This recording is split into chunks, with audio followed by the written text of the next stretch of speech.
Sharing your screen during a Webex meeting is an effective way to present information or collaborate with participants. Here's how to do it. Join the meeting. Open the Webex app and join the scheduled meeting.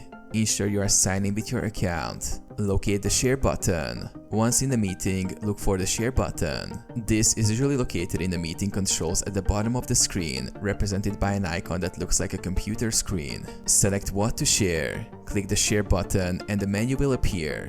You can choose to share your entire screen, a specific application window, or a specific browser tab. Select your preferred option.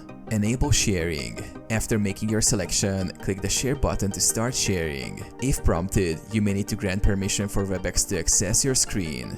Stop sharing. When you're finished, click the Stop Sharing button, usually found in the meeting controls, to end the screen share.